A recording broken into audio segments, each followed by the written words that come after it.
Student welcome back to my channel. Student आज के इस वीडियो में हम लोग क्लास 12 केमिस्ट्री चैप्टर 5 देखेंगे। ठीक है, इसमें हम लोग पार्ट 1 वीडियो देखेंगे। ठीक है स्टूडेंट, ये पार्ट 1 वीडियो है, ये आपका जो है पार्ट 1 वीडियो है। तो आप लोगों को ऐसे पार्ट वाइज नहीं, ये पार्ट 1 है, इसके बाद फुल चैप्टर 1 वीडियो में प्रोवाइड किया जाएगा। लेकिन पार्ट 1 समझ लो, फिर आप लोगों को फुल चैप्टर इन 1 वीडियो में प्रोवाइड किया जाएगा। ठीक है, तो अगर चैनल पर नए आए हो तो सब्सक्राइब करने के बाद बेल आइकन को प्रेस कर लो। अगर हाँ अभी तक वीडियो को लाइक नहीं किया तो लाइक जरूर कर लो। तो स्टूडेंट आइए हम लोग पढ़ते हैं पृष्ठ रसायन चैप्टर 5 क्लास 12 केमिस्ट्री का। और पहले हम लोग समझेंगे पृष्ठ रसायन होता क्या है। देखो, पृष्ठ मतलब होता है सतह, ठीक है। रसायन मतलब रासायनिक विज्ञान, ठीक है। तो मतलब रसायन विज्ञान की वह शाखा जिसके अंतर्गत ठोस तथा द्रव की सतह पर, चाहे आपका वो सॉलिड हो चाहे वो लिक्विड हो, उसकी सतह पर मतलब इसके सतह पर होने वाले घटनाओं का अध्ययन करते हैं, होने वाले विभिन्न घटनाओं का अध्ययन करते हैं। जो इनकी सतह पर घटना होती है, इनका जो अध्ययन किया जाता है जिनके अंतर्गत, तो वही पृष्ठ रसायन कहलाता है। स्टूडेंट ये एक नोट है, मैं आप लोगों को आगे जो है ना, जो आप लोगों के बड़े बड़े टॉपिक हैं उसको मैं आप लोगों को अच्छे से लिखकर समझाऊंगा। ठीक है, लेकिन पहले जो आप लोगों को छोटे छोटे टॉपिक हैं, ठीक है, उनको मैं आप लोगों को इस नोट से समझा देता हूं। ठीक है, तो रसायन विज्ञान की वह शाखा जिसके अंतर्गत ठोस अथवा द्रव या ठोस तथा द्रव के सतह पर होने वाली विभिन्न घटनाओं का अध्ययन किया जाता है, पृष्ठ रसायन कहलाता है। ठीक है, तो पृष्ठ रसायन की परिभाषा तो समझ में आ गया होगा। अगला टॉपिक है अवशोषण। देखो सॉरी, अधिशोषण। दो टॉपिक है इसमें, अधिशोषण और अवशोषण। दो टॉपिक इंपॉर्टेंट है, ठीक है। इनमें अंतर बहुत ज्यादा आता है, देख लेना। अगर आप लोगों के पास इंपॉर्टेंट क्वेश्चन का कोई भी मॉडल पेपर हो या कोई आपकी गाइड हो तो उसमें देख लेना, ठीक है, बहुत ज्यादा आते हैं। तो यहां जो टॉपिक है स्टूडेंट, अधिशोषण पहले हम लोग समझेंगे। ठीक है, सबसे पहले हम लोग समझेंगे अधिशोषण और फिर हम लोग समझेंगे अवशोषण। ठीक है, अब अवशोषण और अधिशोषण अगर समझ में आ जाएगा तो इन दोनों में अंतर समझेंगे। पहले इन दोनों को समझने का प्रैक्टिस करो, फिर अंतर आपको समझ में आ ही जाएगा। ठीक है, तो पहले समझो अधिशोषण। ठीक है, देखो अधिशोषण का सर्वप्रथम प्रयोग कौन किया था? कैसर नामक वैज्ञानिक ने किया था, कैसर। ठीक है, जो लैटिन शब्द सोवर से लिया गया है, ठीक है, जिसका अर्थ है चूषण। ठीक है, इसका अर्थ क्या है? चूषण। और इसको हम लोग टू सक अप कहा जाता है, ठीक है, इंग्लिश में। और यहां अब इसकी परिभाषा समझ लो। अभी तक तो ये इनकी मतलब इंट्रोडक्शन था, ठीक है। अब इसकी परिभाषा समझो। किसी ठोस, कोई ठोस है, सॉलिड है अथवा द्रव की सतह पर पदार्थ के अणुओं को आकर्षित या ग्रहण करने का प्रक्रम अब अधिशोषण कहलाता है। देखो, जैसे कोई ठोस हो, कोई आपका ठोस हो, ठीक है, और या फिर द्रव हो, इससे जो कण होते हैं ना, पदार्थ के कण, उसको आकर्षित, इसकी तरफ आकर्षित करने की प्रक्रिया को ही अधिशोषण कहा जाता है। मैंने कहा क्या? देखो, किसी ठोस अथवा द्रव की सतह पर पदार्थ के अणुओं का आकर्षित या ग्रहण करने की प्रक्रिया, मतलब उसको आकर्षित करे या उसे ग्रहण कर ले, तो उसे हम लोग क्या कहते हैं स्टूडेंट? उसी को हम लोग कहते हैं अधिशोषण। ठीक है, अब अधिशोषण में भी दो टॉपिक आते हैं। कौन कौन से? एक होता है अधिशोष्य और एक होता है अधिशोषक। मतलब अधिशोषक और अधिशोषक क्या होंगे? जैसे कोई पदार्थ है, उस पर कोई चीज इकट्ठा होता है, तो जिस पर इकट्ठा होता है वो क्या होता है, और जो आता है वो क्या होता है? अधिशोष्य और अधिशोषक। ठीक है, अभी समझ में आ जाएगा। जैसे देखो स्टूडेंट, यहां जैसे कपड़ों पर अगर धूल इकट्ठा होता है तो कपड़ा अपनी तरफ आकर्षित करता है या फिर ग्रहण करता है जो धूल होते हैं, तो इसीलिए तो इकट्ठा होता है। तो वही मतलब अगर कपड़ा पे धूल जम रहा है, ठीक है, तो जैसे लिखा हुआ है, किसी ठोस अथवा द्रव की सतह पर पदार्थ के अणुओं को आकर्षित या ग्रहण करने का प्रक्रम अधिशोषण कहलाता है। मतलब अगर कपड़े पे धूल जम रहा है तो कपड़ा मतलब या धूल को आकर्षित कर रहा है या फिर ग्रहण कर रहा है, कुछ तो कर ही रहा है। ठीक है, तो मतलब वही है कि मैं आप लोगों को समझा दिया। ठीक है, ये इसका एग्जाम्पल है। देखो, मैं आप लोगों को एग्जाम्पल भी समझाना चाहता था, तो एग्जाम्पल आप लोगों को समझ में आ गए होंगे। ठीक है, तो यहां से अब आप लोग अधिशोषक और अधिशोष समझ लो क्या होते हैं। ठीक है, अधिशोषक और अधिशोष, ठीक है, समझ जाओगे, कोई दिक्कत नहीं है स्टूडेंट। देखो, यहां दो टॉपिक हैं, अधिशोषक और अधिशोष। देखो, वह पदार्थ जिसकी सतह पर कोई पदार्थ आता है, देखो जैसे वह पदार्थ जिसकी सतह पर कोई पदार्थ आता है उसे अधिशोषक तथा जो पदार्थ इकट्ठा होता है उसे अधिशोषक कहते हैं। जैसे अगर कपड़े पर धूल जमा हो रहा है तो कपड़े पर क्या आ रहा है, धूल, मतलब किसकी सतह पर इकट्ठा हो रहा है, कपड़े के, मतलब वह पदार्थ जिसकी सतह पर कोई पदार्थ आता है, मतलब कपड़े पर ही तो धूल आया, तो कपड़ा आपका अधिशोषक होगा। लेकिन जो पदार्थ इकट्ठा होता है उसे अधिशोष कहा जाता है, और उस पर, मतलब जो कपड़ा है ना उस पर जो पदार्थ इकट्ठा होगा उसे अधिशोष कहा जाता है, यानी कि धूल जो होगा वो आपका अधिशोष होगा। सीधा सा मतलब है, आप लोग डिफिनेशन याद कर लो कि वह पदार्थ जिसकी सतह पर कोई पदार्थ आता है, मतलब वह पदार्थ जिसकी सतह पर, मतलब कोई सतह है या ठोस है या द्रव है, उसकी कोई सतह है, तो उस पर जो पदार्थ आता है उसे अधिशोषक कहलाता है। वो जो होता है ना स्टूडेंट, वो अधिशोषक कहलाता है। तथा जो पदार्थ इस पर इकट्ठा होता है, मतलब यहां जो, मतलब आपका सतह है, अब सतह पर जो पदार्थ इकट्ठा होता है उसे अधिशोष कहा जाता है। क्या कहा जाता है? अधिशोष से। समझ में आ गया होगा। अब इतना आप लोगों को तो समझ में आ ही गया होगा, तो समझ लो अधिशोषण और अधिशोष, ठीक है। तो यहां देखो, ये इसका एग्जांपल नोट कर लो, कपड़े पर धूल का जमा होना, कपड़े पर धूल का जमा होना, ये आपका एग्जांपल किसका है स्टूडेंट? अधिशोषण का। किसका है? अधिशोषण का। स्टूडेंट अब इतना आपको अधिशोषण के अंतर्गत लिखना है, ठीक है, जितना मैंने बताया है इतना लिख लो अधिशोषण के अंतर्गत। अगर आप लोग अभी नहीं नोट किए हो तो वीडियो को थोड़ा पीछे करके दोबारा समझ लो अधिशोषण के बारे में, और नोट जरूर बना लो, ठीक है। इससे पहले 4 लेसन पढ़ा दिए गए हैं। देखो, पहला ठोस अवस्था, दूसरा विलयन, तीसरा वैद्युत रसायन, चौथा रासायनिक बलगति। नहीं देखे हो तो लिंक इस वीडियो के डिस्क्रिप्शन में, पहले देख लो तब इसे देखना, ठीक है। अगला देखो स्टूडेंट, अगर चैनल पर नहीं आए हो तो सब्सक्राइब कर लो और वीडियो को लाइक कर दो अभी से, ठीक है। यहां देखो अब आता है अवशोषण। अभी तक समझा अधिशोषण, कपड़े पर धूल का जमा होना अधिशोषण के अंतर्गत आता है। लेकिन अब हम लोग समझेंगे अवशोषण। अवशोषण का मतलब है अवशोषण करना। जैसे अवशोषण करने का क्या अर्थ है? जैसे अपनी तरफ खींचना। जैसे अधिशोषण का मतलब होता है सोखना।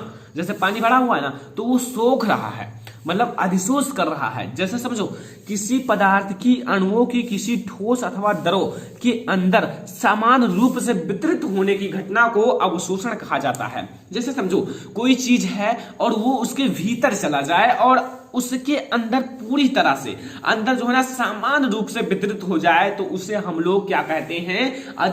अवशोषण कहा जाता है। देखो लिखा हुआ है, किसी पदार्थ, जैसे कोई आपका पदार्थ है, पदार्थ के अणुओं की किसी ठोस अथवा द्रव के अंदर समान रूप से वितरित होने की घटना को अवशोषण कहा जाता है।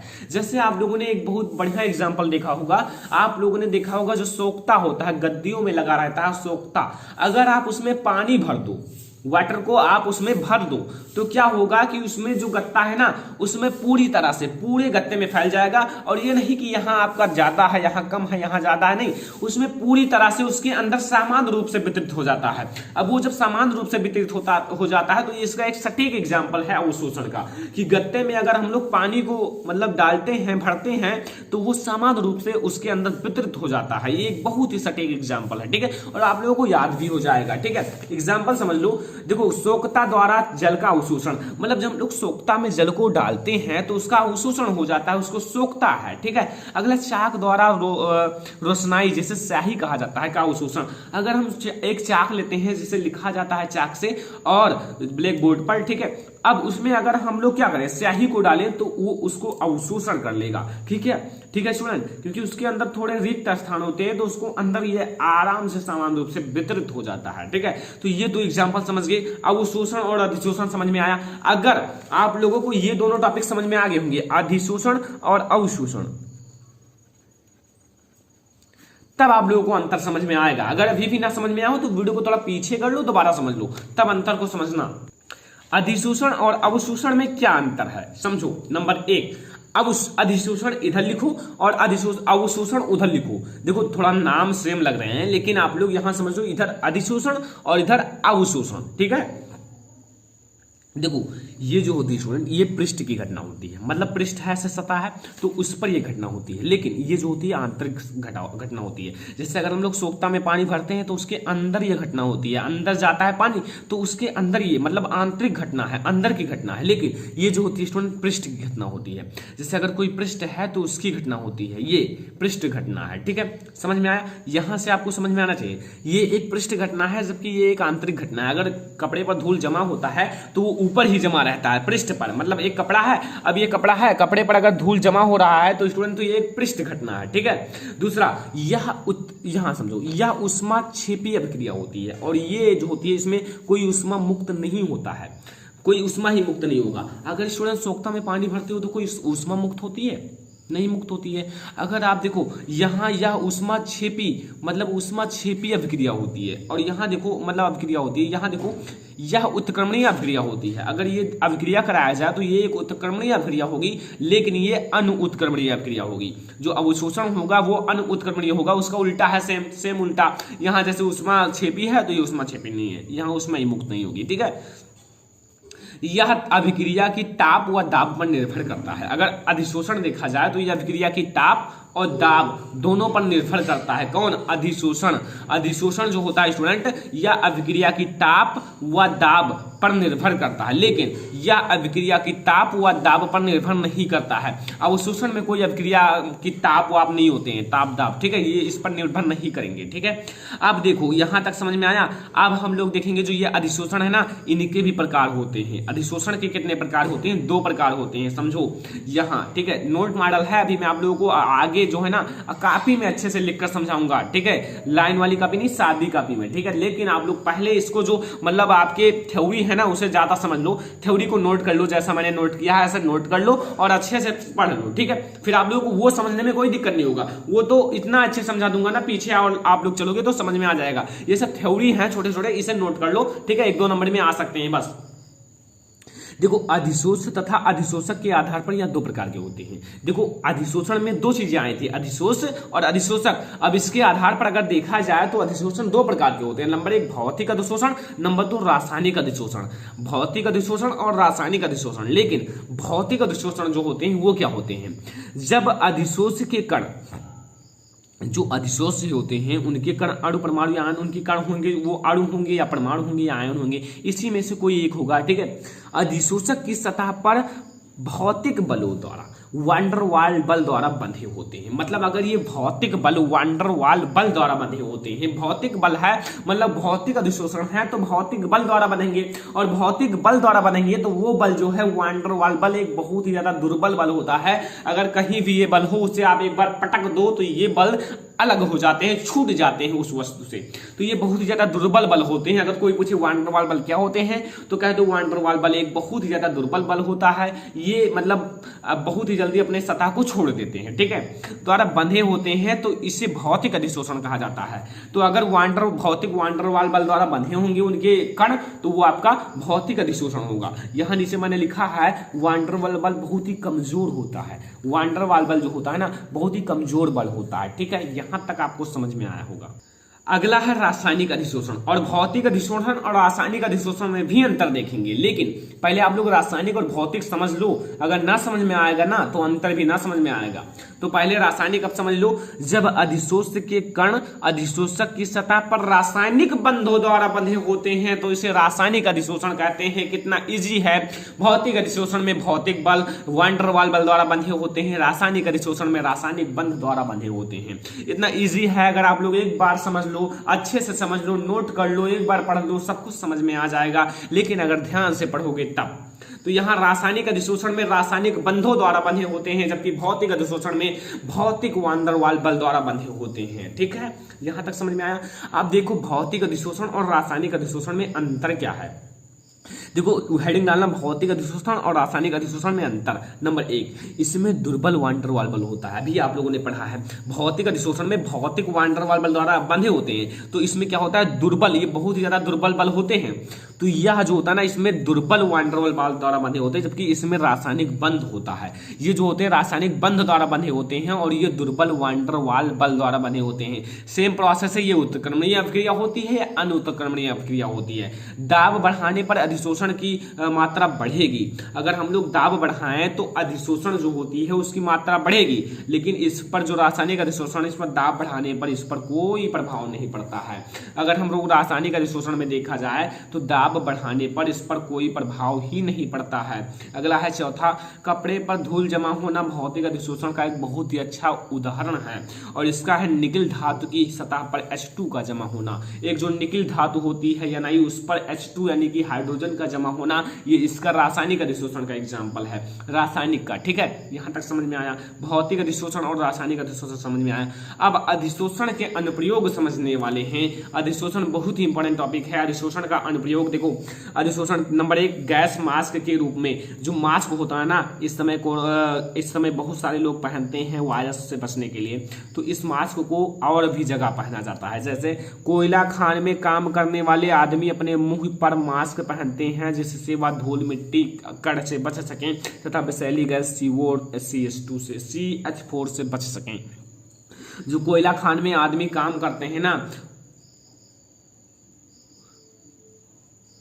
ठीक है, उससे क्या हो सके कि बच सकें। मतलब कोयला खान में आदमी काम कर रहा है, धूल मिट्टी कण आदि उड़ रहे हैं, विषैली गैसें उड़ रहे हैं, तो उससे बचने के लिए वो अपने मुंह पर मास्क लगाते हैं। कपड़ों को रंगने में रंगबंधक जो फिटकरी होती है उसे कपड़े में रंगने के लिए प्रयोग किया जाता है। फिर अगला है आर्द्रता के नियंत्रण में नंबर 1, गैसों को पृथक करने में नंबर 2 है, विलयनों में रंगीन पदार्थों को क्या है, हटाने में, यहाँ लिखा है और टाने में, हटाने में, ठीक है, गायब करने में। यहां पर एक आप लोगों का इंपॉर्टेंट टॉपिक आता है अधिशोषण समतापी। अधिशोषण समतापी का अर्थ है अधिशोषण समान ताप पर, समतापी का अर्थ है समान ताप। ठीक है, तो यहां देख लो 2 चीजें हैं। नंबर 1 देखो, एक निश्चित ताप पर, इसका ताप हो निश्चित हो क्योंकि समतापी लिखा हुआ है, समान ताप, तो यहां एक निश्चित ताप होना चाहिए।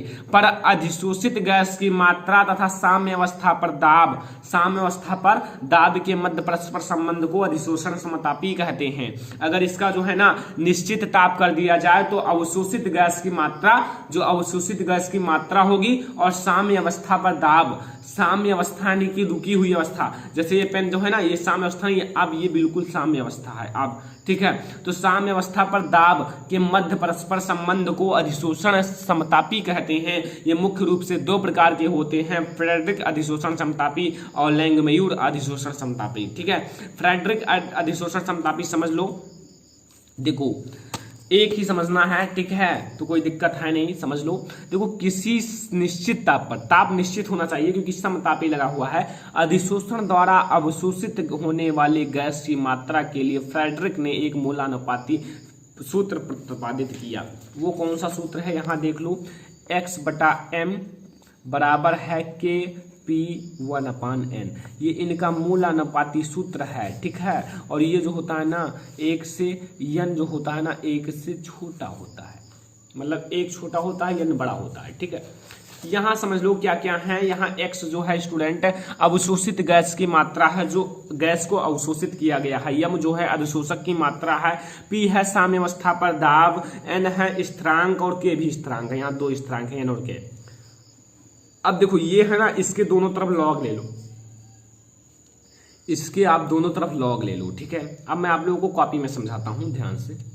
कॉपी में ना समझो स्टूडेंट, क्योंकि आगे आपको थ्योरी मिलेगा। देखो दोनों पक्षों में लॉग ले लो, ये जो है ना X/m के आगे लॉग ले लो, और इसके K/P के आगे लॉग ले लो। ठीक है, मतलब समझो, यहाँ लॉग के अलग कर लो और यहाँ लॉग P जो है ना इसे अलग कर लो। देखो जैसे ये लिखा नहीं है, देखो यहाँ समझ लो, हाँ देखो ये जो है ना, ये यहाँ आप ले लो log X/m ये चीज, और इसे ले लो log K, और प्लस हम लोग इसे हाफ लिखा हुआ है ना, तो हाफ n log, और ये P अलग कर लो। ठीक है, ये log P, ठीक है, ऐसे कर लो, लिख लो सभी लोग, और इसे क्वेश्चन नंबर 2 और इसे क्वेश्चन नंबर 1 नाम दे दो। आगे देखो, इसे ग्राफ विधि करना।